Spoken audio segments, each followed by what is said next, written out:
An exercise that I like to do with the people that I work with is called an identity map. So right in the middle of a page, get a piece of paper or pen. Right in the middle of the page, you're going to write self. And then outside of it is 5 different areas of who you think you are. So this is health, wealth, fitness, spirituality, and relationships.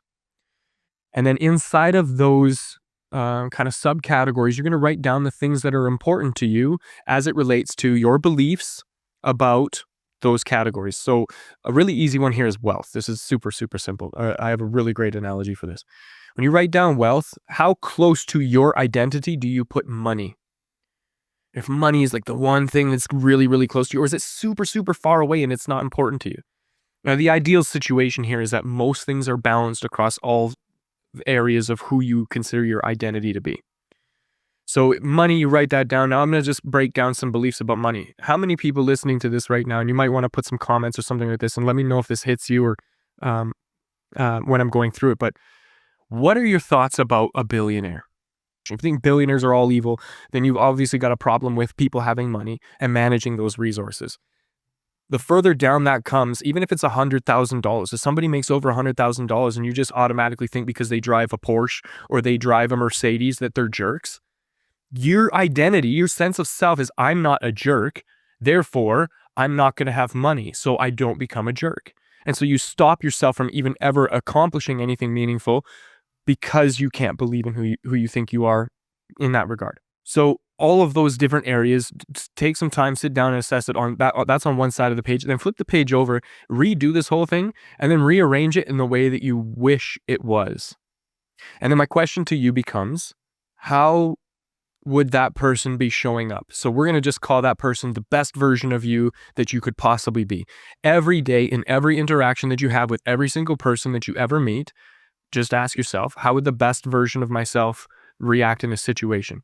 I'll tell you how this played out for me in real life. I just first started dating my now girlfriend, and this is like 8 years ago, so just keep that in mind. We've been together for a very long time, a long enough time for me to speak on this. We're maybe like 3 to 6 months into the relationship, and we're starting to get comfortable with each other, comfortable enough that conflict starts coming in. I think everybody can kind of relate to that. You're comfortable enough that, you kind of have to start addressing some of the conflicts.